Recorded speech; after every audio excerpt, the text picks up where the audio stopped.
Like what we're doing here at Cube for Two? Click the like and subscribe button to let us know.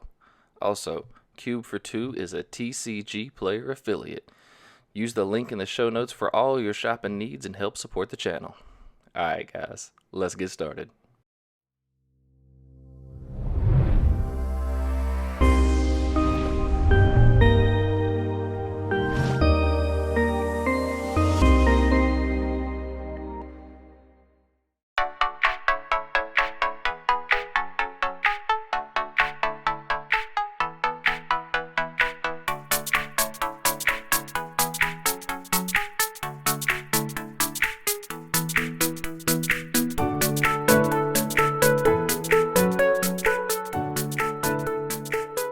What's good, Cubers? It's your boy Matt. And his lady Lori. We just want to welcome you back to the Cube for Two and You podcast, where we discuss all aspects of Magic the Gathering and how they relate to the Cube community. Today we're going to be discussing our history with Magic and how we became Cube addicts. And we're going to give you a chance to get to know us a little bit better and ask us some personal questions. That's right, but before we do that, I do want to remind you that Cube for Two is a TCG player affiliate, and if you're going to buy some cardboard, we would appreciate you using that affiliate link in the show notes below, and that we are also a YouTube channel. So if you're listening to us on iTunes or Stitcher or Spotify or one of those new high-fangledy podcast apps, you can also get more Cube content just by looking for us over on YouTube. So without further ado, let's get started.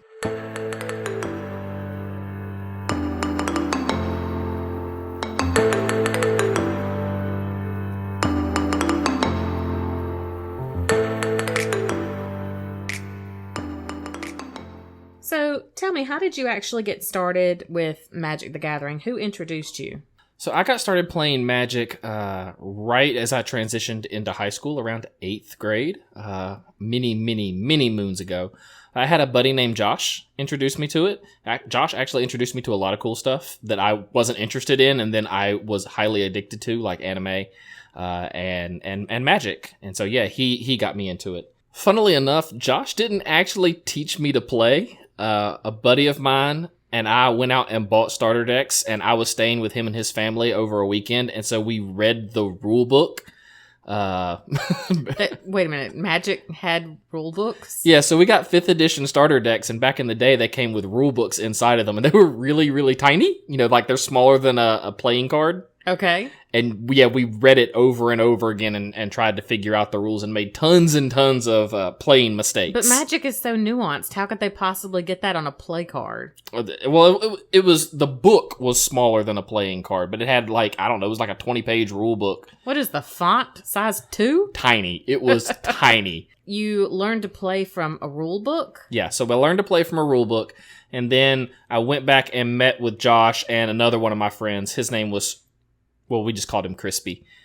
Crispy? Like crispy chicken? Yeah, like crispy chicken. Crispy. Nice. So anyway, Josh and Crispy tightened us up on the rules a little bit for the things that we were misplaying. In particular, we misplayed Cursed Land. What is a cursed land? Cursed Land was this enchantment that said the land dealt you a damage on your upkeep. We were playing it so that it dealt you a damage for every land. Oh. Oh, wow. It was a big bomb in that format, yeah. I imagine games ended quickly. They certainly did, yes. Yes, they did. So yeah, that's how I got started, and we played all through high school. Okay, did you play regularly in high school? Around the end of my freshman year, the beginning of my sophomore year, we started doing F&Ms. And so my dad drove me to my very first one. Shout out to Dad, even though I know you're not listening. He drove me to my very first one and stayed the whole night while I played. Oh, did he really? Yes, he really did. Poor guy. It's okay. It didn't last long. I got bounced in the first round. They didn't play round robin. They played single elimination. Oh, really? Yeah, so like when you lost, you were done. I played against this guy who was on a draw go deck. That's how I learned what draw go was, is I got demolished by it. Yeah, apparently he was the best player in the shop. They fed us to the wolves. Oh, that's not nice. If they wanted you to come back and spend more money, they should have been nicer to you. Well, we came back and spent more money anyway, so it worked out just fine for them. Oh. But anyway, after that, we got really into it, the four of us. We did F&M all the time. We started playing multiple formats, and I went optimal my junior year in high school. Like Optimus Prime? No, definitely not like Optimus Prime. So optimal is when your cardboard habit pays for itself. It can do that? Well, it can back when the cards were were that cheap. So, I got really, really good. I took a run and tried to get on the junior. There was I don't know what they call it, like the junior pro tour or something like that. That's not, I'd have to look it up. But yeah, I tried to make a run at that. I won Friday Night Magic so often that I would pay my $10 to play, and then I would win 100 in store credit at the end of the night. Wow. Yeah. Yeah, that does sound profitable. Yeah, so I mean, it's store credit, but I would spend 60, 70 of it on cards and bank the rest for, the next week's entry fee. What kind of decks were you playing back then? So we did a lot of extended, and I played this Naya mid-range deck in extended. People started sideboarding for it because I won all the time. Mm-hmm. And so I had to build a couple other decks to just kind of rotate in occasionally. That's when I got really into Red Burn because the Naya mid-range deck was, they built these slow-rolly control decks to beat it. And so, I got really into playing Mono Red Burn. You always have been a Burn player. I love Mono Red Burn. And we played a lot of Standard, especially around Mercadian Mass Block. And I should say, we played Standard during Urza Block and quit. Okay. Why did you quit? Tolarian Winter. Tolarian Winter? Yeah, Tolarian. Or Winter? Winter, like the season. That's that period of time where all that crazy stuff in Urza Block was legal. Tolarian Academy, Stroke of Genius, Time Spiral, and your opponent would play all these cheap artifacts and go off and make you draw your entire deck in one turn. It just wasn't very fun. That's when we got really into Extended. And then we went back to Standard after all that stuff got banned. Oh, okay. Yeah, so then we were playing... I played a lot of Nethergo, and you have May of Fires and stuff like that. And you know those decks because I have rebuilt them since. Yes, some of those. Yep. Yeah. Well, I know that when we met in high school, you played Magic. Yes, you cost me a couple of games. I did? Yeah, absolutely. Oh. Yeah, you know what you did. I think I do. So for our viewers at home, one of my high school girlfriend, # my wife's favorite things to do was to crack open my Magic cards when I wasn't looking and sort the basic lands into one stack and all the other cards into another. Okay, to be fair, my sorting thing has done you very well. You like this about me. I keep your collection in a nice, neat order now. Yes, but when you go to F&M and you shuffle your deck, 6 or 7 times... It's that you do this 6 or 7 times. You shuffle, you present for cut, and then you draw 7 lands or 7. No, you cost me a first game several times. You liked me in high school, and I would sit there on the floor with you and your buddies, and I would try to flirt with you. So I'd pick up the deck you weren't using, and all I could tell was that there were land cards and there were other cards, and I would sort through them and I'd look through them, and I didn't know I was messing you up. I'm really sorry. I understand the game now. I feel really bad. Don't feel really bad. It was fine. Yeah, but I lost you some games. You did lose me some games. What did the guys say when you told them my girlfriend's been messing with my cards? They'd say thanks for game 1. Ouch. You should have said, well, at least I have a girlfriend, right? That was well, anyway, my senior year I started missing the shop every Friday night with some irregularity. Finally, one of the owners asked me, where you been, man? You're gone for a little while, and then you show up, play a week, then you're gone for a little while, and I'd be like, well, I've got a girlfriend. We're dating. And he's like, oh, good for you. I wish some of these other guys had girlfriends. Yeah, I would love to see some of our card playing friends get someone significant other of some kind. That would be great. So that was my high school experience, and that was pretty sweet until I got emotionally shattered. Did I do it? No, a random I don't know who did it, or I wouldn't be emotionally shattered. They'd be shattered. Oh, what happened? My trade binder got stolen. My bag Your bag? I left it at the shop, and when I came back, I left it by accident. I came back to get it, and my binder and stuff was gone from inside of it. All that was in there was my decks. At least I got to keep my decks. Oh, wow. So, I lost just a ton of stuff. All my play sets of dual lands were in there. They disappeared. Play sets of dual lands? Well, there were $10 back then. It was different. But yeah, my tropical islands, my underground seas. Oh, my goodness. My volcanics. You know how we keep play sets of shocks now, right? Yeah, I do. So I kept play sets of the lands at the time. Holy cow. Yeah, they're all gone. That Naya deck that I played and loved, I used to run foreign black bordered cards in it. just for giggles because it made me happy. And I'd have to sideboard them out. I had to put them in the binder and put the real ones in to play Friday Night Magic. Right. Well, they were in the binder. Oh. So they were all gone too. That's really horrible. Yeah, it crushed my soul a bit. Oh, man. And so anyway, so I went to college, kind of heartbroken about that. And all my boys went to different colleges. Like, none of us were near each other. Yeah. And there was no local shop at my school. Like, there was nowhere to go play Magic. So I stopped playing. I had a girlfriend at the time who wouldn't play with me. Oh, I played with you. But not cardboard. No, I mean, I'm not mad about that. But this is anyway. So anyway, yeah. So after a year or two of college, I sold everything, almost everything. Oh, that's kind of sad. Yeah. And I feel bad now, looking back, that I didn't play Magic with you. Mm-hmm. But we did other things. I mean, it was... Yeah, we played fine. other games. Yeah. But yeah, you weren't into Magic. I just figured no one was ever going to play with me again, and so I sold everything. That's really sad. How much did you get for it? God, I'm embarrassed. $200. For what?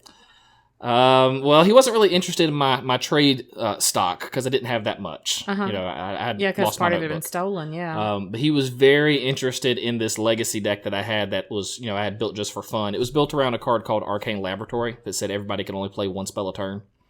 And this was my For Giggles deck, and it revolved around Airtie, who was this wizard who would tap to counter a spell. So they only got to play one spell a turn, and you could just tap Airtie to counter it. Mm-hmm. So they were locked down at his prison. But that's where my Mox Sapphire was. That's where my Time Twister was. Oh my goodness. Those were my 4 Underground Seas that I had left.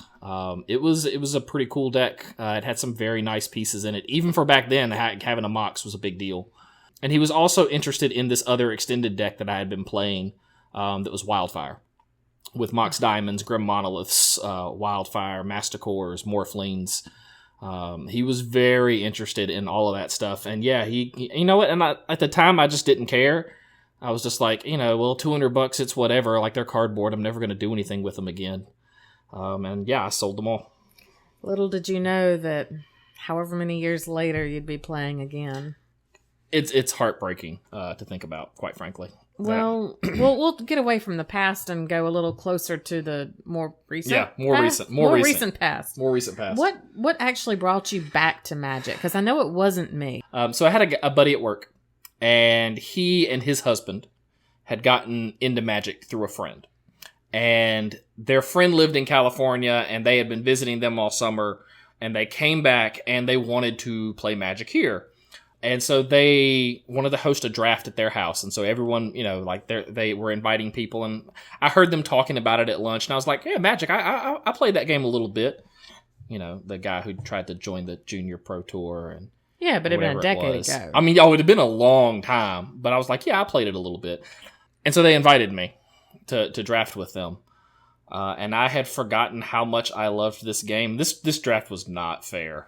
It was not, they're trying to make sure they do the phases right. They're trying to make sure, and I'm there, and I know it's been a decade, but it hadn't left. I was highly successful. I remember you coming home being kind of stoked and excited and a little bit guilty about how well it went for you. Yeah, I felt bad. I did. I felt bad, but I also... I forgot how much I love this game. I just love Magic. I love the interaction. I love deck building. I love the gathering part of the gathering. I love this game. And they wanted to keep playing at their house and do some constructed stuff. And so the only thing I didn't sell when I sold my collection was the Naya deck that I talked about before. And my old Siobhan Dragons. Because it was my favorite card. So I still kept all of those. The Beta Siobhan Dragon, held on to it. The 4 and black bordered, I still had one, kept it. And that Naya deck. And so I took the Naya mid-rangey deck over there. Only it still had the broken pieces in it because my buddies and I would side our extended decks into legacy decks when we were just playing with each other for fun. Mm-hmm. So it still had the Wheel of Fortune in it. Oh wow! And stuff like that.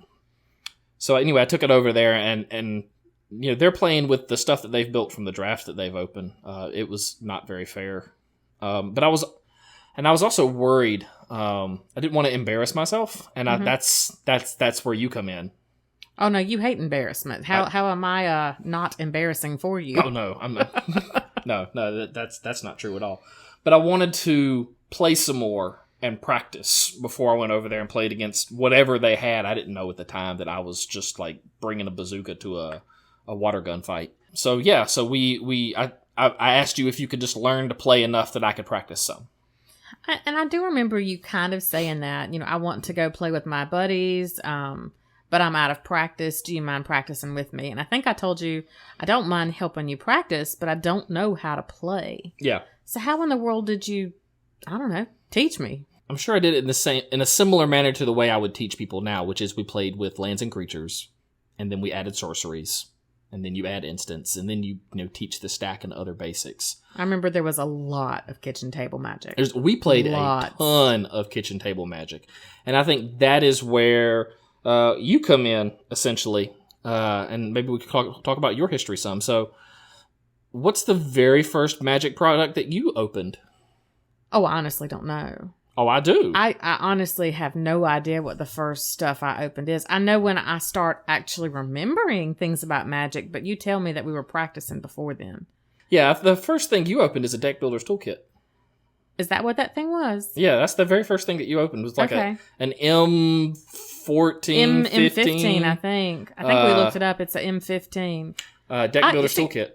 To be fair, we had just had a baby. Yeah. Our daughter had just been born, and I was tired. Yeah. And I'm trying to humor my husband with this. Mm-hmm. So I don't have very clear memories. That's fair. I wasn't sleeping through the night. But yeah, I do kind of remember the toolkit. Yeah, because we built several decks out of it, and then we tear them apart and build different decks out of it. Yeah, I remember I made this low-to-the-ground white deck with little flyers and little soldiers and things, and I thought it was cute and adorable, and you called it a white weenie, and I was super offended. Yeah, you were pretty salty about that for a while. And I kept trying to explain to you, like, no, this is just a deck. It's an archetype. Like, it's, you play Crusade and Savannah Lions and White Knights and you win games. This is a legit thing. And you're like, stop calling my creatures weenies. Yes. Stop calling them weenies. They're not weenies. They're just small. But yep. I get it now. Do you remember how you got started after that deck builder's toolkit? Because we're still playing very casual Magic at this time. I remember you kind of put together several decks. Yep. And you had like a Yavmaya Fires deck that was pretty aggressive. You built a Blue Skies deck that kind of locked me down. Mm-hmm. And I remember a Nethergo deck. I love that deck. You, at one point, you said I couldn't play anything else until I mastered Nethergo. Absolutely. And I think I was angry and I hated you for about a week. And then I figured it out and the whole world of Magic was unlocked. Yes. I also remember maybe like Blister Pod. Yes. My very first Golgari experience that I thought was pretty cool. And at some point I remember energy counters. Yeah. Now we're getting closer to a head. Yeah. So I did make some decks. My decks were never as good as yours. And you always helped me with that process. I kind of told you I'm interested in doing this type of deck, and you would find the pieces and put it together for me. Yeah. But you were definitely the person that built the decks. Yeah, I'm always brewing. It's just something good for my mind to focus on. Like, I'm always trying to brew. And for those of you who are at home and are trying to figure out how you can convince your girl, your significant other, to play Magic with you, here's the secret. You let them win some. You let them win some in the beginning. It's really important. And one of the ways I compensated for that when we were starting out is I made sure that you were in the fast car and I was in the slow car. What do you mean fast car, slow car? So certain decks are stronger in certain matchups. Oh, now this I definitely know. So I made sure that you were playing the deck that had more gas in it. Oh, I get what you're saying. So my play skills were significantly higher than yours, but there are some things in your deck I just can't overcome through smart play. Right. So you might have played one of the decks I built, like a White Weenie. Yeah. And I might have been playing the Yavmaya Fires. Yes. And what is that is very, very unmatched. What is White Weenie going to do against Sapling Burst on turn 3 or 4? Like, it's going to lose. But I guess it made it more interesting for you to have to absolutely. really think harder. It and made me a sharper easier player. to play. Mhm. Huh. I'd never really thought about that. But yeah, if you want your significant other to learn how to play this with you, you've got to be nice to them and you got to let them win some. Yeah, you can't mollywop them all the time. And then you're right, like the week that I made you, I said, okay, so you've played aggro, you've played mid-range, you're going to learn control this week, and I made you play Nethergo, which is, guys at home, like I loved Nethergo back in the day. This was my deck. I loved playing this thing in Standard. It's kind of like a draw go deck. Oh, very much. But the only difference is you have one creature in the entire deck, and it's Nether Spirit. Yes. Right? Good for you, yes. Yeah, it's been a while. But the goal is to get him into the yard, and then during every upkeep, he comes back. Yep. And then occasionally you find other ways to just hammer your opponent. You counterspell everything. Yeah. You wipe the board. Eventually, you're drawing more cards than your opponent, so now you can really counterspell anything, and you can win with a 2/2 Nether Spirit because whenever they kill it, it just comes back. And it's proof positive of what Usman says. Control can win the game with a ham sandwich. How do you win this game? I'm going to put you on a 10-turn clock with Nether Spirit. Yeah. And I'm going to win. And it happened. It happened frequently. Yeah, that was an interesting way to learn. The benefit of that deck is, I think, for someone who's learning to play the game, and again, you have to learn aggro and mid-range before you play this, is that Nethergo teaches you good habits. Nethergo teaches you why you do stuff on your opponent's instep. Agreed. Instead of, like, why don't I cast this card draw spell main phase? Because you wait till instep and at least pretend you have counter magic. Right. And it's proof of why there are all these little things we do in Magic, like doing stuff main phase 2 and doing stuff on instep. Nethergo teaches you why it's done that way. Yeah, I could understand how to play the game. I knew about main phase 1 and, going to combat and main phase 2. And I understood the steps of the game. But there's so much nuance to Magic that I didn't really get until, I would say, years later. Yeah. And I'm still learning it. Yes. And I have to say you've been a pretty good teacher about that, because at first I wouldn't have even played a blue deck, and now I'm not afraid of blue at all. Yeah, exactly. New players are afraid of blue. It's right? not like fair. They're scared of it. Blue's not fair. It requires too much thinking. I just want to play my creatures and swing. Yes. Well, I think I started off as, what is that, a Tommy player? Timmy. Timmy. You were Timmy. I started off as Timmy. Yes, I definitely wanted to play my big, green, smashy, stompy monsters. Yes. And you taught me how to play blue, which is different and more nuanced. Yeah. And I think now I like the nuances. I like to find a card mechanic and work around it. Yeah, now you're Johnny. You want to find something to build around. I'm Johnny. Sweep the leg. No, that's a different Johnny. That's a different Johnny. It is. So I know that after a while, playing these, dozen decks we had at the kitchen table got redundant. It was pretty obvious. You pulled out a deck, I pulled out a deck, and we knew before playing which one was going to win. It's at least who was favored. Yes. So it got tiresome. It did. So where did you even hear about Cube? Where did you get this idea from? So I heard about Cube on a Tolarian Community College video. Yay, prof! Shout out to the prof. We didn't have a Magic community. We weren't playing at the LGS. Our friends had kind of stopped playing with us. We were a little too competitive, I don't want to say too good, but we were certainly too competitive. They were casual players, we made a hobby of it. I don't know how to play Magic 100% casual. You don't know how to do anything casual. That's fair. I want to have 4 ofs in my deck. I don't want to just play one of every card that I like. Well, then Cube is not for you. See, but it is, though. That's a whole nother discussion. So yeah, anyway, Prof did a video on Cube, and I was like, what is this format? This solves all our problems. We can have a cube with a bunch of different decks inside it, and it'll play differently every time we play. Where has this been all our lives? And then I just start digging through the internet to try and find anything and everything I can about Cube, because this is as someone who likes to brew a deck, brewing a cube is just like next level. It's a whole nother thing. Oh yeah, I want to have 10 decks, but they're all using the same cards. How does it work? So after Prof's video, I started digging around on the internet a little more, and I found Milo. Shout out to Milo and his channel. And all of these cube videos were mostly just people showing off the cards in their cube, right? Like, it's literally them holding their cards in front of a camera. I mean, like, this is what I'm playing in green. This is what I'm playing in red. But Milo would do some card predictions, and he'd talk about new sets. And I was like, okay, I can learn something here. And that's when I started putting the first draft of our cube together, so to speak. There was just nothing else to be had. There was nothing else to find. I hadn't found the Third Power podcast yet. Big shout to Usman and Anthony. But I hadn't found them. It never even occurred to me to look for podcasts. And so I'm looking around on YouTube mostly, and like I can't find anything. There's just no help to be had. And so most of the things I learned in the beginning, I learned on my own. Well, I remember when you were designing the first cube, which is the Eternal Cube. Yeah, well, that you call it. It's a legacy cube. We call it the Eternal Cube. We call it the Eternal Cube. And I remember you telling me, I'm going to build a cube. And I'm like, so?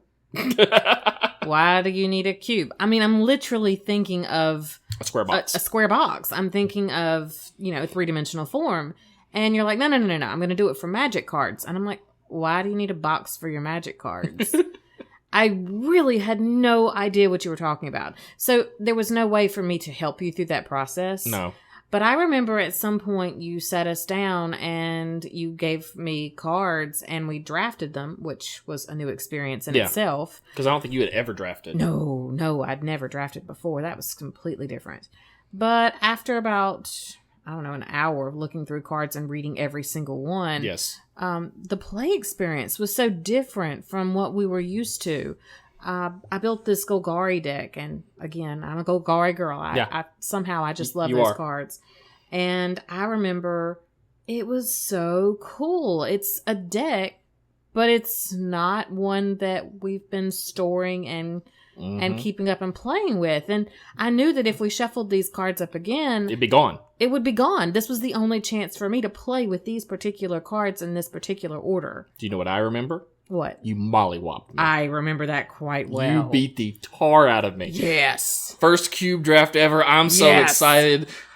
I look at my cards after we're done playing, and I'm just like, what did I do wrong? Like, I train wrecked. It was so horrible. It was so much fun. It was so much fun. I don't remember what I drafted. I just remembered it was crap. I remember having Gonti, the Lord of Luxury. Uh-huh. And because I had never heard of this card before.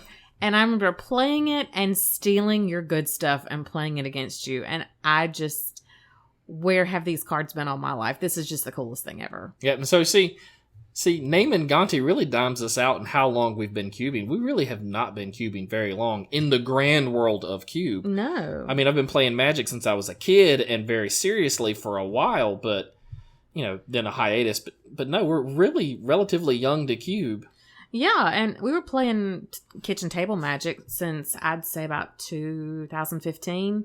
And the cube probably came, 2016, 17 maybe? Yeah, my hiatus was probably 10 years. Oh, yeah. And so when you talk about, like, I don't know what this card does, I kind of feel you on that. Because even getting back into Magic now, I'll come across some rare, some card that doesn't see play anywhere else and be like, what the hell is that? And everybody knows but me because it happened during my hiatus. Yeah. Well, imagine me. I missed the first half century of Magic, however long it's been around. I mean, I've only been part of Magic for 5 years now. Yeah. Less than half. I mean, it's a half a decade. I'll tell you, I was when our friends invited us to go draft with them that night. They didn't invite me. No, they did not invite you. It's good. You can stay home and watch the kids for me. Oh man, I was almost just surprised that my childhood game was still around. Yeah, that had to have been a cool moment. Like, I'm sorry, you're gonna play what? It's still a thing? I want to play. That's like going to someone's house and they've got a Super Nintendo or a Sega and they're going to pull out those old games. You're like, let's Duck play. Hunt? Let's kill that duck. I remember Murder this. him. We can do this. You can shoot the dog. He'll make a funny face. Right? Well, I do know that part of our history with Magic kind of changed Yeah. in 2018. Yeah, so in 2018, I have a transplant. I'm not going to get too much into that, but one of the surprising side effects of a transplant, and apparently it's very common, is post-transplant depression. You were a completely different person. I was really unhappy. Mm-hmm. I was just really unhappy. And I decided to focus on things that made me happy. And so one of the things that made me happy was Magic, and I was just like, you know what? I'm going to get out of this house, and this is not, of course, not a criticism of you, but like I just needed some time to be alone, and I needed some friends outside our normal circle. And I was like, I'm going to build a deck, and I'm going to go down to the LGS, and I'm going to play Friday Night Magic again like I did when I was a kid. Sounds like fun. Wish I could have done that with a 1-year-old in diapers. I appreciate, to your eternal credit, you said, Matthew, go. And you needed it. And that was totally fine. You're a better husband when you're happy. Aren't we all? I'm sure I'm a better wife when I'm happy. So this has been a good compromise for both of us. I get to spend time with you, and you get to spend time with me. And Magic's fun for both of us. Yeah. So going down and playing Friday Night Magic with the boys at the card shop was fine. I didn't mind making that compromise with you. Yeah, I really appreciate it. It was very good for me. I wound up putting together a modern deck. I put together a modern Merfolk deck, and the first time I went down for Friday Night Magic, they weren't actually having Friday Night Magic. What were they doing? They were having a PTQ. What is a PTQ? Pro Tour qualifying event. Oh, I haven't played anything other than kitchen table Magic oh my gosh. since high school. And they're having a Pro Tour qualifier. It's been 15 years. Uh-huh. And you go to a PTQ? Well, I'm not going to go home, so yeah, I paid and I entered the PTQ. I won 2 rounds. I went 2-6. Well, hey, that's not bad, actually. That's not bad. I went 2-6. That's, it's respectable. Modern Merfolk doing things at the PTQ with the guy who doesn't know anything about anything. Yeah, you haven't been familiar with any of these cards. The funniest part was other people looking at me funny when I asked to read their cards.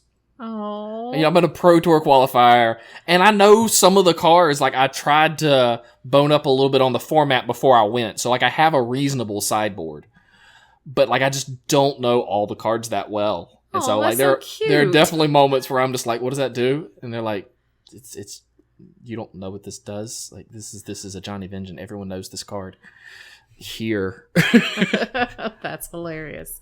Well, I have to say that my first experience was not nearly so awkward. No. I got really awesome treatment. I remember it was Guilds of Ravnica that was coming out. Yes. And I think it was 2018 when that happened. That's later that year. Yeah. I've been going to the card shop a bit. Pre-release is coming, and I'm just like, Lori, they're going to have a pre-release this weekend. I think I want to go. I want to play. And I responded, can I come? And I said, yeah, of course, absolutely. Yep. Let's find sitters. Well, so the next part of that was, what's a pre-release? Yep. And what do I have to do? And how do I have to play? And I mean, I wanted to have this experience. You've been having fun at the card shop. I wanted to be included, but I had no idea what I was doing. Mm-mm. So what'd you do? Well, I watched videos from the professor. Uh-huh. And he taught me what the different guilds of Ravnica were, and I studied up on that. Decided I'm a Golgari girl. If I hadn't already known, I knew now. Yep. And watched a video with Wedge in it. Ah, Wedge. Where he kind of gave you... I know it. I know. He was pretty fun to watch. And I don't remember all the advice he gave because I soaked it in like a sponge. But the one thing that has stayed with me through every pre-release we have ever done together is shower. Bless. And I really didn't know that it was going to be an issue, but oh my gosh. Yes, please. Please shower. Shower. Guys, this is not complicated. Shower. You're going to be sitting close to other people. Please shower. Wear deodorant. And well, so we went. Yeah. And I remember sitting down, I think it was midnight on a Friday night, wasn't it? Yeah, we went to midnight pre-release. We went to a midnight pre-release, and I pick out my Golgari box, and I'm super excited. And I don't really get to play against you. No, we don't play each other. I didn't know I wasn't actually going to be playing against other people I didn't know. That was different. That was my first time playing Magic with anybody I didn't know. Yeah. I remember one of the guys there, I told him, this is my first experience. This is my first F&M. It's my first pre-release. This is my first everything. I'm a newbie. And he's like, wow, congrats. And he gave me a sparkly 20-sided turn-down dice. And I still have it. I keep it in my deck You box. complimented it on him, told him you thought it was pretty, and he was just like, here it's have yours. it. And I don't know. I guess it's because I'm a cute girl at a card shop. I got really good treatment. You got excellent treatment. I got good treatment. I was very pleased with the way the other players treated you. It was a small concern in the back of my mind that, like maybe someone's rude to you because you're a girl or because you're new, and that didn't happen at all. I was very pleased with the treatment that you got. I think it was good for me, too, to be at a pre-release where all the cards are new. Yes. Nobody knew the cards. Nobody really knew the cards. Exactly. We were all looking at each other's cards. We were all asking, hey, what does that do? Hey, can I take a look at that? Very much even footing. That was nice. That was nice. You're leaving out the best part. What's the best part? What was your record that night? I don't remember. I do. You stomped them. Did I? You went 2-1. The only person you lost to was the first guy you played against. Oh, yeah. And I went 0-3. I was playing Is It. I opened double Narcomoebas in my sealed pool. Sucks. I was so salty about it. I have hated that card ever since. I had so much fun. I don't really remember the record. I'm sure you remember because you're competitive and I'm not really. Yes. But I had so much fun that first night. I asked you if I could come back and do it again. And of course I said yes. So I think you did 4 pre-release events that weekend. Yeah. And I did 3 because I had to go to church. Yep. Wow. You did 3 pre-release events in a weekend, and you opened the card of the weekend. Oh, yeah, I did. I opened up an Assassin's Trophy. Foil Assassins. Foiled. Yeah, that was my promo card. Yeah. For those of you who don't remember, when that card came out, it was $100 foil the day it came out. And we sold it immediately and bought a box. And went home and cracked a box of guilds. Oh my gosh. Yes, we did. So I won more packs from that event. We came home and I remember you took a picture of me with all my prize packs. And we cracked the whole box. We did. The table was full of Ravnica cards. Yep. It was so much goodness. It was a good time. I was very happy for you. We had so much fun. To this day, pre-release is still probably our favorite Magic event to go play at. Yeah, we kind of make it a vacation and a date weekend. Yeah. Just the two of us. We find people to watch the kids, and you and I go do that together. You were wildly sentimental about Guilds of Ravnica because of this. Yeah, I really was. Well, it's my very first true experience with Magic. I know I've been playing kitchen table Magic prior to this, but if you ask me what set did I enter Magic on, I'm going to tell you Guilds of Ravnica. That is when I fell in love with Magic the Gathering. Yes, and Cube and Guilds of Ravnica was a great set for you to come in on shortly after, not too far after we start cubing, because all those cards just end up in the cube. Oh yeah, they did. A ton of cards from Guilds of Ravnica were cubable. Yeah. At that time, so suddenly the cube feels like an extension of that event. And then of course for Christmas I got you a small present. Was it Christmas? No, it was actually my birthday. I'd had emergency surgery that like a couple weeks prior, and I'd been home on the couch getting better, and all of a sudden the doorbell rings and friends show up, and the doorbell rings again and more friends show up, and I'm like, what in the world? And I'm over here in my lounge clothes because I'm not feeling great. But you planned a surprise birthday party, and we come to the big dining room table with our friends, and we draft this brand new cube that you made for me, and it is a set cube of Guilds of Ravnica. Yes, indeed. That is probably one of the most romantic presents you've given me, and you've done a lot. I mean, you're really good with this, but that was really cool. It took a lot of time. It did. I don't know that it took a lot of time, but I was so excited to give you that present, and I was also wildly nervous about it. It's about the nerdiest thing you can give your wife. Oh no, it's really high up on the nerd list. It's flying the nerd flag really high. But it was a present of love. It was. And it had those pretty little gold sleeves, because gold was my favorite. Mm-hmm. And there's so many gold cards in this set. And you had just sorted it so pretty. And Oh, I got to crack open my favorite cards? Yes. Dude. You can play Guilds of Ravnica from now until forever. I will always have it. And I will always have this cube that we can pull out and draft, and it will feel like my first real experience with Magic. Absolutely. That cube is a memory box. Yes. It's really special. Yeah, I don't have a 5th edition cube or a Weatherlight cube. Yeah, and as expensive as those cards are, you probably will never have one. That's probably fair. That's probably fair. I can still afford that Alabaster Dragon that I never opened. I'll have to go buy one of those one day. You're going to get that Alabaster Dragon. I'm going to crack that in a pack one day. Well, we've built several cubes. I should say you have built several cubes since then. But you've only been doing your YouTube channel for a little over a year now. What made you decide to start your own channel? Hubris. Hubris? I'm surprisingly not surprised. Like I said, I felt like there was a dearth of cube content on YouTube. There was Milo. There was Life Begins at 20 for a while, and that channel kind of stopped. There was the Professor's 3 videos, and it felt like that was almost it. You can find videos of people drafting cube. Those videos have not been great. We should come up with something better. I've thought long and hard about the best way to video and show like live cube draft. I haven't got a good answer yet. We're still working on that. Still working on that. Any advice and ideas, viewers, let us know. Comments, emails. Listeners, let us know. Cube42@gmail.com, doggone it. But yeah, like there just wasn't any content out there, and I wanted to talk more about the philosophy of cube and the design aspects of cube and the critical thinking that goes into it. And it also, in the process of creating a lesson on cube or on a subject inside of cube, you have to master it in order to teach it. Well, that is true of all teaching. Yeah. You have to learn your content to be able to share it with others. Mastery is the highest form of teaching, and I wanted to present a channel that would, A, force me to become educated and a master of the content, and then B, provide something for other people. But I was also wildly nervous about doing it. I felt like I wasn't qualified, and I'm probably not, but here I am. And then I stumbled across this tiny YouTube channel. It had like less than 100 subscribers or something. It only had a couple of videos on it. What channel was it? It's Cultic Cube.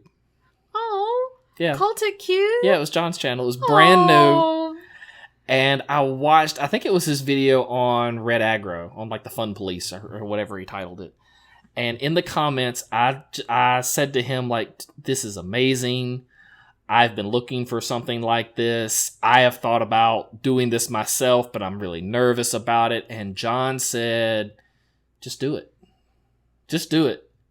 And he is the reason that Cube for Two exists. Shout out to you, John. We appreciate you. Yeah, he was just like, just do it. And it dawned on me, in the same way that a lot of things have dawned on me after surgery, that I spend far too much time worrying about what other people might perceive of me or of what I'm doing. Or, you know, I was reticent to talk to people about like my hobby because of how they might look at a grown man playing a kid's cardboard game. But you know what? Like you can't worry about other people and how they might feel. Like just follow your bliss, boys and girls. It's the same way with our podcast, Cube for Two and You. Yeah. We decided we were going to do that for us. And if anybody else likes our content and wants to share and, you know, wants to listen, that's great. But in this life, pursue happiness. Absolutely. No one's going to just hand it to you. Absolutely. God, we've come a long way in a year. We really have. Guys, if you want to do something hilarious, because gosh. it's still on my channel, you can go back to my very first video. My very first video on Gutter Bones as card of the week and watch that video. Don't judge. It was the very first one. We've come so far. It's these bad PowerPoint slides.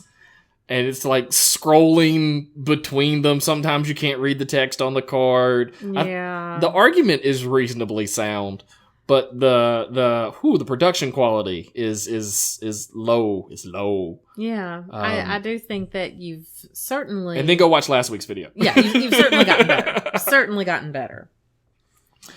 Well, we actually have some questions from the fans. It's surprising to me that we even have fans. We have fans. Shout out to all 10 of you. Like, way to go. Right. We appreciate the dozen of you that we have. Thank you for coming on back and listening to our craziness all the time. Absolutely. So our first question comes from Card Games 13. Card Games. What's up? Card Games. They said, what type of players are you? Do you have colors or styles that you prefer to play? Do you want to go first? No, you can go first. I am somewhere between Johnny and Spike. Johnny Spike. So I like to win. Oh, God, yes. I like to win a lot. Yeah, you really do. I used to joke. I hate losing. And we're going to get to that in a second. I hate losing. I hate losing more than I want to win. This is true. Yes, indeed. So shout out to Michael Lewis and Moneyball for those of you who know. So yeah, I build spikier decks, but a real group of spikes would not call me a spiky player. I think I'm just spiky for our group. Oh yeah, for our group you probably are. And I would say that I'm Johnny. Yes. You love a good build Johnny. around me. I loved the undergrowth mechanic from Guilds of Ravnica. I like to find a theme and build around it. I love aristocrats for that reason. Yep. My most recent standard deck was a Dance of the Manse? You built the Dance of the Manse deck. It was such a clever little deck where you took all of these enchantments and, put them on the battlefield. They ended up in the graveyard, and you brought them back with Dance of the Manse. And now they're creatures and you win the game. Now they're creatures and you win the game. Yep. And I love that, but it's not a traditional type of deck. I don't typically do what the majority of people are doing at any given time. I like to build around an idea. I'm a Johnny player. Yeah. Color preference? Oh, I'm Golgari. All day? All day. Well, the idea that the graveyard is not dead cards. It's an extension of your hand. It's an extension of my hand. Those are cards that I put there deliberately. And you're going to see them again. I'm going to see them again. Ransack the Lab, when that card came out, I was like, this is my jam. This is a good card. I'm going to discard to the graveyard all day. All day. So black probably is my number one color that I like better than anything. But I do like the Golgari mechanic. So I don't know that I have a color preference. I think I've been... Red. Okay, I love my red burn. I own that I love red burn. Red. I love red burn. I love it. If Ball Lightning was playable in Standard, I would be casting that card all day. Yes. But, that being said, my play style is, and I would classify it as this, not mid-range. Yeah, I do mid-range decks and you typically don't. I like aggro. Yes. I like control. Yes. I like the extremes of Magic, that I'm going to play fast and kill them quick, or that I'm going to slowly torture them to death and beat them with a nether spirit. That's kind of how you live your life. Yeah, you're either going to slow down and take your time, or you want it fast and you want it quick and you want it now. All right, then. And I like that mid-range. I like a little bit of a grind going on with my gameplay. Easy now. Easy. Whoo, steady. All right, we got more questions, Yes, we do. We do. We do. So, you can ask the next one. So my boy Cube Draft wants to know. I love you, Cube Draft. By the way, you're an amazing human being. He wants to know, what is the one card in Cube or archetype or other aspect in Magic that we disagree on the most? What do you think we disagree about the most? Oh my, I'm not really sure. I think we agree that you handle the planning. Mm-hmm. And I just playtest. And I think that has worked really well for us. There are some cards that we've disagreed on. Most recently has been Luminous Broodmoth. Yes. That tends to be what we disagree about when we disagree, is single cards. Like, you were all about the Broodmoth. I was less so. And now I win. The card's garbage and it's gone. Well, I wouldn't say it's garbage. I'd say it's better placed in a commander deck. Or some other place. Not in our cube. Yeah. I don't know that we really disagree on much. Mm-mm. I don't know. I'm not trying to say that we get along all the time either. No. Because that's certainly not the case. But Yeah. you want to play all the time. All the time. You have no limit. I could play with you for 5 hours a day doing Magic. That sounds fantastic. Yeah, it sounds fantastic to you. And I'm like, can we please get up and move around? Let me stretch my legs or something. Yeah. I have probably 1 or 2 games in me before I'd like to take a break. I'd say 1 or 2 rounds. Yeah. Yeah. Rounds. Yeah. Like best 2 out of 3 or something. Yeah. So that's probably what we argue about the most is you were really getting into something and I'm like, dude, I need to take a break. But I'm just getting comfortable with this deck now. Yeah, I know. I'm getting settled in. That's probably what it is. And then there's also times when we have drafted a cube and for whatever reason, one of your decks is just really better than mine or vice versa. Yeah. Usually I'm the one that whiffs. And I'm like, I'm done with this. Put it up. I don't want to play this. I'm done. Let's draft something different. But I drafted this really sweet deck and I want to play it one more time. And I don't care. I want it gone. That tends to be what we argue about. If we argue and about I wouldn't even anything. necessarily call it an argument. I would just say that, like... Differing opinions. Yeah, you're ready to be done and move on to something else, and I'm kind of sad that because I wanted to play this one more time. Yeah, probably. So, Magic the Gathering left us a question. What is your favorite deck or card interaction for each of you? And are there any cards that you love and would just not work in Cube? So, he didn't tell us whether he was talking about our favorite constructed deck or favorite Cube deck. Yeah. What is your favorite constructed deck that you've ever played? Constructed. What do you mean by constructed? Like you took it to F&M. Or you play EDH with it, or, you know. Well, I really liked my Dance of the Mance deck, but I probably won the most games with my Golgari Undergrowth deck from 2018. No, it wasn't an Undergrowth deck. It was, what is that stupid... It was. Undergrowth was the mechanic. No, but you were playing Wild Growth Walker. Yeah. You were doing Explore stuff. You weren't playing Undergrowth. Well, that was the part of the deck that I liked the best. That's fair. I mean, you helped me figure out what cards to play. Yeah, we wanted an engine. Yeah, but anyway, so that's probably the deck that I had the best results with. But I loved that night we went to the big card shop where they had like 70 players. Oh my gosh, it was huge. And you top 8'd. I was so freaking proud of you. I top 8'd, man. And they wanted to split. The top 8 wants to split. And they want to go home. Keep playing. And you want to keep playing. I wanted to keep playing. It was hilarious. After midnight. It's almost 1 o'clock in the morning when we finally left. That was cool. That was a lot of fun. I'll shout out to any of the girls that make it to the top. It is possible. Girls, you can do this. We probably don't have any girl listeners, but I want them to know. That one girl. She's out there. She's out there. I am rooting for you. What's your favorite Cube deck? I really like the Aristocrats. If I can put together an Aristocrat deck, I'm super happy with it. I love the idea of trying to get that going. What is your favorite card that you can't play in Cube? Azoni the Thousand-Eyed. You do love that card. I love Azoni. I love her. She's just so much fun, and I have lots of good feelings to go with that card. It's from Guilds of Ravnica, of course. So there is good news there. Yeah. We have a Guilds of Ravnica cube, That's and true. I do get to play with her in that cube. Yes. You will pick her and change colors in a heartbeat. I will.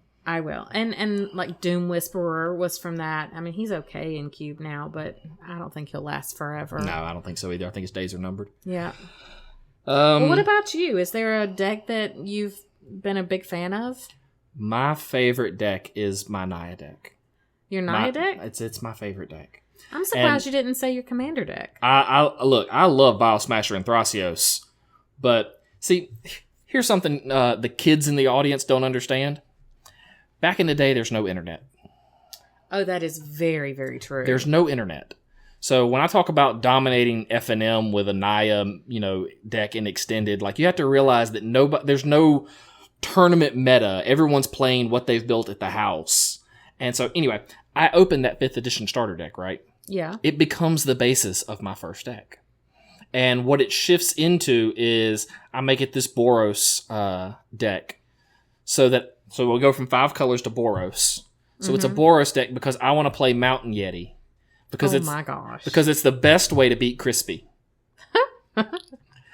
That is the thing, though. You always want to I want to beat this. And you build around it. Yes, I need to. This is how I've become the best deck in the meta. I have to play Mountain Yeti. I still love that card. We nicknamed him George. George. Yeah. Is George in our cube? No, but he is upstairs in a photo album. Like Oh, I that's pressed him into adorable. pages. So it was a Boros deck, and then it shifted into a Gruul mid-range deck, and it ran like Fireballs and Urnham de Gems and stuff like that. And then I got some dual lands, and I started playing this little elf package inside of it, and suddenly it's my Naya deck. The reason it's my favorite deck isn't because it's uber powerful. I've stopped making changes to it a long time ago. Like it's very much as it was. It's a time capsule. When I touched it in high school, exactly. And so, no, that's my favorite deck because it's essentially still the first thing I ever opened. I can totally understand that. Yeah. I really can. Now, in terms of like playing competitive stuff, I love Merfolk, and I loved playing Nethergo back in Mercadian Mass Standard. I freaking love that deck. It's so good. And challenging to pilot. My favorite cube deck, I really love the chance to play red aggro still to this day. Yeah. Like, if I can put together the red aggro deck, I just feel like I'm going 3-0 tonight. Everybody else just get out of my way. And in our cube, you might have to. I mean, that's a very, very powerful deck. If you are dirtling around, you're dead. No. Yeah, that's true. If you are not doing something in the early turns, the red aggro deck will murder you, and I love it. I love it. And lately, I enjoyed playing Simic, and now I think I'm over it. Well, it's very powerful. So good. It is. It's very powerful. We are watching some of those cards in Simic. Yeah. For power level, and for brokenness, and for possibly the fact that guild is maybe too powerful. Might be the best combination in the cube. Yeah. We're just going to have to watch it a little more. And we really need to get a big pod together. And obviously, that's really hard right now. Mm-hmm. And see all the decks played and how it comes out. Because we haven't had a chance to do that in a long time. Well, are there any cards that you're a big fan of that don't really work in the cube? Siobhan Dragon. Huh, that's actually very true. That is your favorite. I'd cast that card all day. I'd play Morphling. Mm-hmm. I loved Morphling. Back in the day, Morphling was godlike because damage used the stack. Yeah. So you could pump him, deal the attack damage. It's on the stack. Now you can pump his defense. So dude was impossible to get rid of. So yeah, I would definitely play Morphling. I would play Siobhan Dragon. In terms of like more recent cards, I really enjoyed playing Golgari Adventures. And while we do play some adventure cards in Cube... Adventures, do you mean the Eldraine mechanic. Not Golgari? No, I played Golgari Adventures. I played it at F&M. Oh, okay. Yeah, I smashed with that. Okay. At F&M. Actually, you did, though. Yeah. You did. I know, I was on Golgari for once. I know that's unusual for you. I branch out of my comfort zone. But, I am growing as a player. And so, like, I liked playing the synergy of adventures, not necessarily adventure cards, and that's not cube viable. It's not. You have to craft a special environment if you wanted to be able to make the adventure deck a thing. I do think that we have our legacy cube, our eternal cube, that is Highlander. It's running one copy of each card, and it's not a powered cube, but it's probably tier 1. Yeah. And that is a fun thing to cube and draft and play with. But there is something to be said of a constructed deck and these set cubes that come out, or the set cubes that we've made. Yeah, the retail draft where cubes. you can play these cards that were designed to be together. It's a completely different experience. And I think there's a lot of value to it. Yeah. So to change things up, we do have those other types of cube. I actually really love them. I love being able to play old formats. All right. Jonathan wants to know how we make time for Magic together with jobs and family.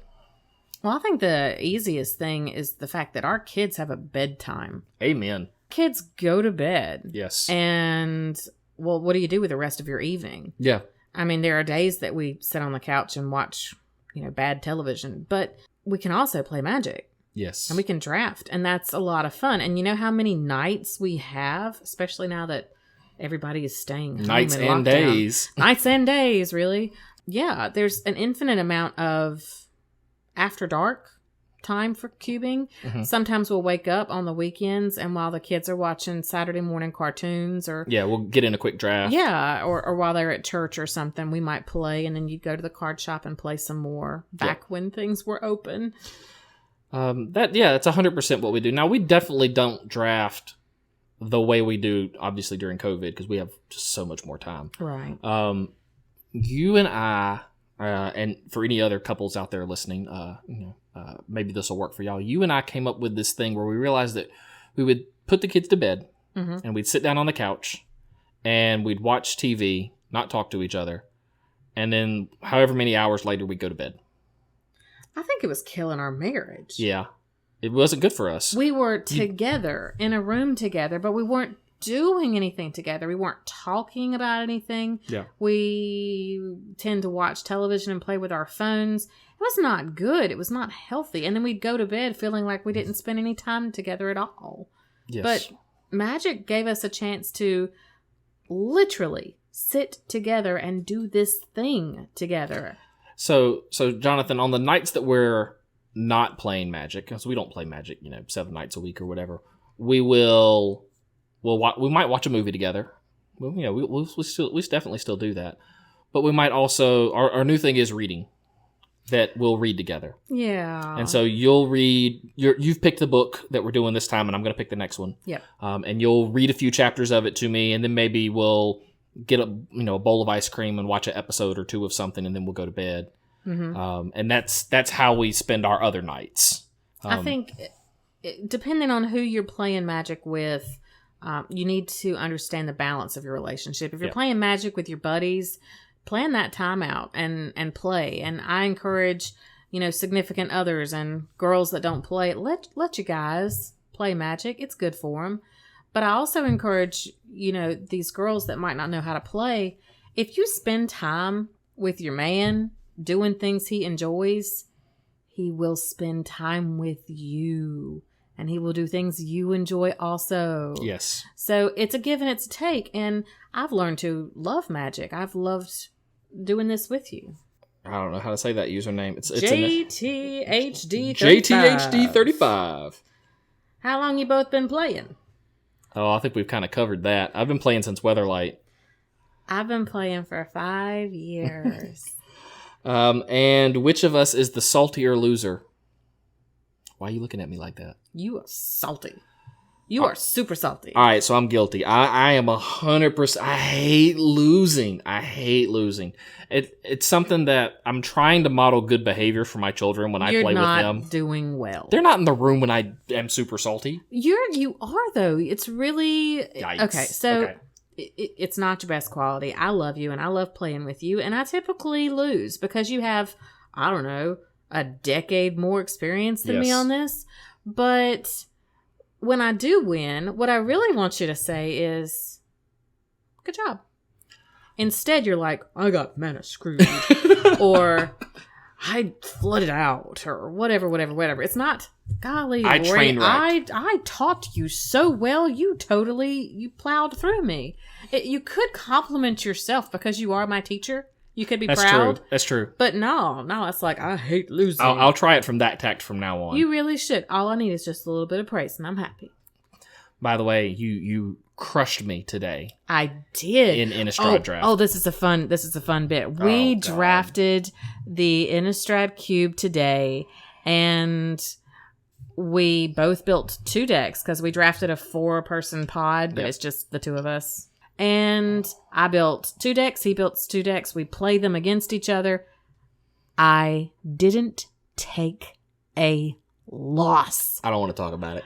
I didn't take a loss. I beat him. Gosh, she didn't beat me. She myrtleized me. It was so bad. I train wrecked, and I see there I am. You know what? You played incredibly well, and you put together very strong synergistic decks. And I'm proud of you. Yay. Thank you. And then our last question is from Cultic Cube, who is trolling us. And he says, what's tempo? And honestly, I don't know. I don't know what tempo is. It's some kind of janky control. That's all I know. He also says, "What's up with that box full of silver bordered cards?" Hey now, that's my box. That was my Valentine's Day present cube. Yes, it was. It's the UnCube. And he says, "What makes Cheerwine such a success?" Oh, you gotta ask your boy Matt over here, because he got a Cheerwine in his hand That's right right. now. I don't know what makes Cheerwine a success. Because it's the elixir of the gods, sir. Is the ambrosia of the gods. To be fair, I think one year when we were in college, I drove down to the Cheerwine plant and bought you a case of glass bottle Cheerwines and gave it to you for Christmas. It was such a good present. It was such a good present. You have such a good wife. I do have such a good wife. I know. I have a magic podcast with my wife. I want all the gentlemen in the audience to just take that in for a second. Yeah. Yeah. Yeah, you're one lucky SOB. Wildly fortunate. Yeah. Well, I think that's kind of the end of our podcast for today. Do you know what we're discussing next time? You're in charge of the material. Oh, yeah. So this is where our listeners come in. If there's something you would like for us to discuss, a type of dialogue you like to listen to, please let us know. Otherwise, the world is our oyster and you get what you get. Yeah, don't fuss a bit. That's right. That's right. So I hope you guys enjoyed the story of us. I hope you enjoyed our answers to your questions, and that you just, you got to spend a little time with Matt and Lori reminiscing about their past. And I hope you enjoyed hearing my fabulous, fabulous draft partner and her amazing draft of the Innistrad Cube, and her husband is garbage, and she's amazing. I never said you're garbage, but if you want to get to playing, we got to get going. Oh, that's fair. Then we got to bounce. That's right. All right. So more drafts in the future. Maybe I won't train wreck so hard this time. Thanks for joining us, guys. Until next time. Shuffle up and keep cubing, my friends.